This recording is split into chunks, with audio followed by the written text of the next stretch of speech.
This week has been a little bit stressful, considering I've got a trip on Monday to Australia. I was hoping to get a lot more done, but I don't really want to release the Starfighter pack until it's complete. So there will be a delay. I don't know exactly how long it will be, but we'll take a look at it in a minute. First, I thought we'd start with the turret pack, so that should be released later today. As you can see, we have the final product here in our main scene with the fancy lighting on. It will look kind of similar to what we have already previewed in the render. I'm just preparing the weekly update at the moment. And what you can see here is to scale with one of our spacesuit miniatures. So these bad boys, I'm actually calling them barbettes and not turrets to distinguish them at the moment. So yeah, the large laser cannon here is laser lens is rather straightforward. It's really just a larger version of a smaller turret size that I think we've done in the past.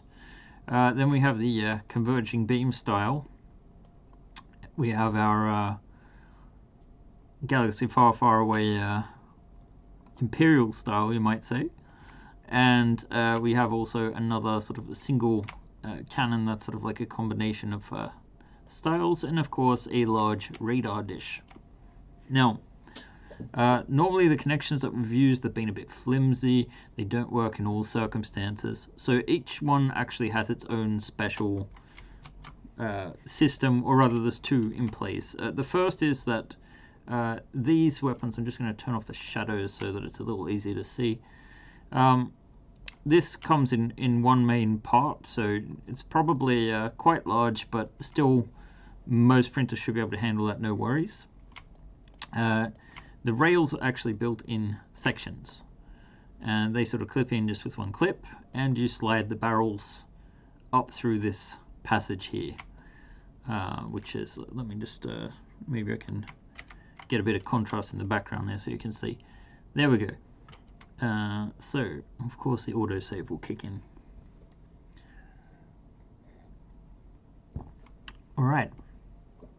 So, yes, once this takes a while to save now because the Maya file has increased dramatically to around about 3 gigabytes. So, when the autosave kicks in every 20 minutes, it's good to have, especially since earlier in the day the power went out. That was fun. But it was kind of like a reinforcement of the idea that it's better to wait with a better quality product later. But yes, okay, let's put this back into place. There we go. So yeah, these just follow this track, and we'll have to go see how these are prototyped to see if these are moving fluid enough or if we need to make some modifications. But yeah, so these barrels will print sort of standing up with the face down there. Hopefully they're large enough where we don't have to worry too much about adhesion issues. So that's the first, or rather second turret. Then we can look at the converging beam here. This one is one of my favorite styles. I think some people might recognize it from certain animation. Let's see, there we go. I think that's a bit easier. So here we have 3 sections, and I'm going to lift it up, and now we have this new base section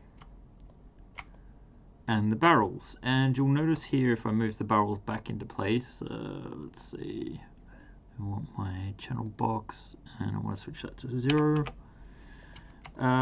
There's actually these strange little notches, and on the side of the barrels we have a half circle.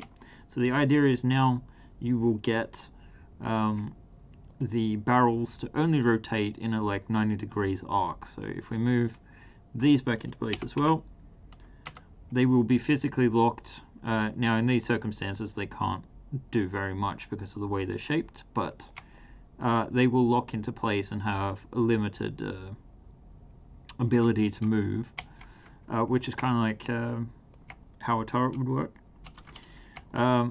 But because of this system, I've also used it here on this smaller turret. We can see here that we have the same sort of Pac-Man shaped indentation. And the good news is that you can actually use this barrel with that barrel. And I might actually do a conversion in the future, looking back at the other large barbette style turret. Then of course we have finally the radar dish, which is designed in a similar way. It has a base, it has some sections, they have clips in the base there, oh, I think we've got some leftovers here. And then you do the dish face down, there's a clip in there, clips into this, which rests in there, and then yeah, you can move it. So that's just a quick tour of the barbettes, or turrets pack 4.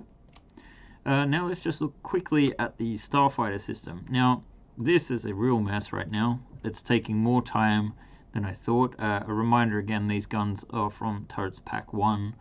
They are not a part of this, neither is the microfighter. They're there for scale. This is a working file, but basically the parts that you see around here are going to in some form make their way into the Starfighter pack, or modular system rather. I've been focusing on this at the moment.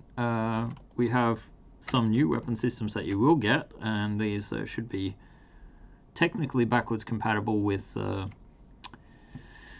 for example, Starship 3's turrets pack 1, so that they're slightly modified, smaller in scale. You can see the original size there. They were just way too big for fighters, and even these are quite large. So we've got singles and doubles there. We'll see what it ends up being. Here we have a little bit more of an example of the detail level I want to get into. This front section isn't by any means finished. But the engines, you see, they've got a little bit more detailing. We have some landing gear variants. The tail fins are starting to get a little bit more detail.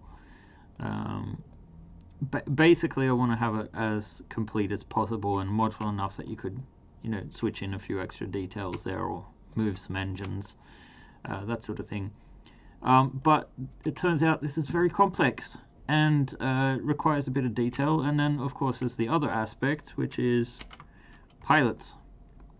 That's just going to take a little bit of time to get together. I've already spliced our pilot from the ships, repositioned the controls, getting that all ready so that we can actually have an interior there. Don't know exactly how it's all going to connect with the actual cockpit screen, but we will see what we solve the canopy with. We'll probably just have an open lock port there, so you'll be able to stick in a variety of things. But basically this is going to take longer than what I originally budgeted time for, and I think it's a worthy project. So right now I'm about to head to Australia on Monday, check and see how things are back at home. I should be away for approximately 3 weeks to a month. I'll be there 3 weeks, but with travel times, jet lag and whatnot, expect me to be away a month. However, I will have a laptop, and I will be designing. Hopefully I'll be able to get this stuff finished, and maybe even start designing some Starship 5 if I'm lucky. But in the meantime, I should still be available on Discord, on social media. If you haven't seen already, we have an Instagram now where I'll be posting some stuff as it come in. Oh, we have some revamped minis. So I printed out the 270 scale miniatures, and now we have a proper scale base. I'll probably put those updates up relatively soon. It seemed like a good project for the niece and nephew to sort of give them a little spaceship each, so I got back into that, and wouldn't you know, I found ways to improve things. Anyway, I'm not going to keep this going too long, so I'm going to cut it off now. Guys, take care of yourselves. I'll hopefully give you an update the next time there's something to release. Download again the hammerhead, because we did fix some holes that needed patching, at least on Prusa Slicer. So make sure you get the latest one. There's also some fixes in the stretch goals. So look out later today for the turrets pack 4. Otherwise, the Starfighter is delayed. Crew miniatures, they're in production, or rather, the first one is in production of the 5, and the Go ship is also something that I'll have to do when I'm away. So, thanks guys, and I will talk to you when I talk to you. Bye.